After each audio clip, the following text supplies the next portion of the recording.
Assalamualaikum warahmatullahi wabarakatuh.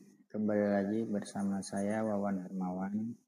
Kali ini saya akan merangkum materi dari mata kuliah pengembangan sistem informasi aplikasi IoT dengan judul pengolahan data IoT.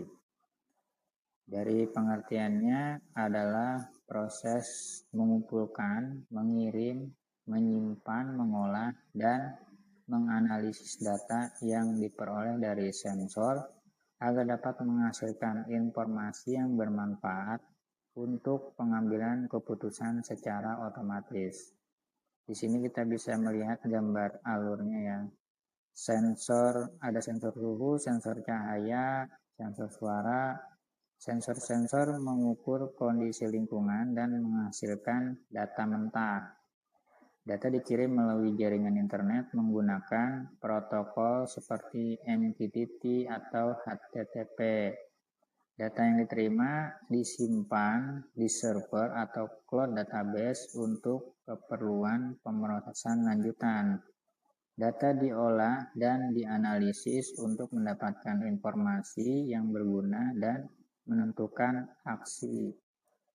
Informasi ditampilkan pada dashboard atau aplikasi untuk monitoring dan pengambilan keputusan. Alur sederhananya yang pada proyek saya itu lampu otomatis sensor suara. Sensor suara mendeteksi tepukan, ESP32 membaca dan memproses data, data dikirim disimpan di cloud, data diolah untuk menentukan kondisi, lampu menyala atau mati secara otomatis.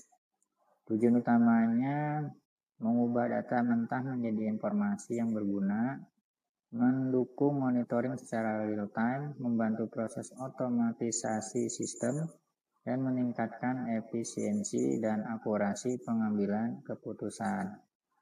Selanjutnya, mengenai pengiriman data atau data transmission ya. Data dari perangkat IoT dikirim ke server menggunakan berbagai protokol komunikasi sesuai kebutuhan sistem. Perangkat IoT-nya bisa berupa sensor suara, kemudian atau perangkat lainnya. Kemudian nanti masuk ke ESP32. Nah, metode komunikasinya itu tadi ada MQTT. Data dikirim ke topik tertentu, perangkat lain subscribe akan menerima data tersebut. HTTP, perangkat mengirim request ke server dan menerima respon. WebSocket, komunikasi dua arah secara real time dan koneksi tetap terbuka. Batch, data dikirim dalam interval waktu tertentu untuk efisiensi jaringan. Dan dari keempat metode komunikasi ini kemudian akan dikirim ke server atau ke cloud. Keuntungannya pengiriman data lebih cepat, efisien dalam penggunaan bandwidth, dan dapat diandalkan untuk komunikasi real time. Tadi untuk pengiriman datanya ya. Sekarang penyimpanan datanya. Sumber datanya dari perangkat IoT. Nah, setelah itu datanya akan disimpan bisa di database relasional seperti MySQL, PostgreSQL. SQL itu cocok untuk data terstruktur dan relasi antar tabel. Ada juga penyimpanan data itu berupa NoSQL database seperti MongoDB atau Firebase. Cocok untuk data semi terstruktur dan tidak terstruktur. Dan yang terakhir di cloud storage bisa di AWS S3 dan Firebase storage. Ini menyimpan file seperti log, gambar, video, dan data mentah.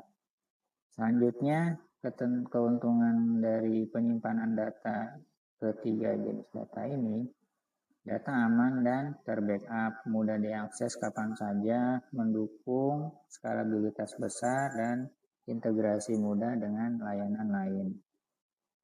Seperti itu. Contoh alur penyimpanannya, data diterima dari perangkat, kemudian validasi data, disimpan ke data atau cloud, terakhir siap untuk diolah dan dianalisis.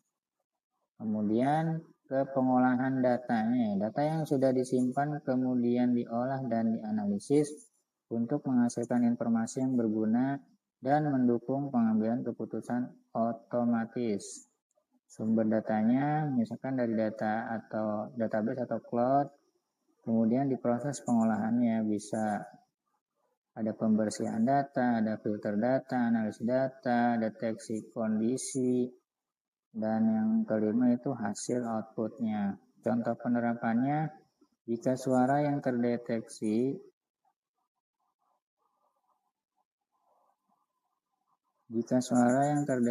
lebih besar di ambang batas tepukan tangan, maka sistem memutuskan untuk menyalakan lampu. Jadi suara terdeteksi diproses DSP, kemudian kondisi terpenuhi, perintah ke relay, lampu menyala. Seperti itu. Dan terakhir, visualisasi dan monitoring. Informasi yang dihasilkan dari pengolahan data ditampilkan dalam bentuk visual sehingga memudahkan pemantauan kondisi sistem secara real time. Sumber informasinya misalkan hasil pengolahan data dan notifikasi dan peringatan. Nah, divisualisasikan dalam berupa bisa dashboard web atau aplikasi mobile atau berupa grafik dan chart. Output manfaatnya ya bisa monitoring real time, menampilkan riwayat data, mendeteksi masalah lebih cepat, membantu pengambilan keputusan dan meningkatkan efisiensi operasional. Contoh penerapan pada proyek lampu otomatis dengan sensor data, dengan sensor suara. Suara terdeteksi, data diolah, hasil suara lebih besar di ambang batas, dashboard menampilkan status lampu menyala, notifikasi ke pengguna itu opsional. Dan yang terakhir kesimpulan, jadi pengolahan data merupakan bagian penting dalam sistem Internet of Things atau IoT. Data yang diperoleh dari sensor dikirim melalui jaringan, disimpan, kemudian diolah sehingga menghasilkan informasi yang dapat digunakan untuk monitoring, otomatisasi, dan pengambilan keputusan secara cepat dan akurat. Metode komunikasi seperti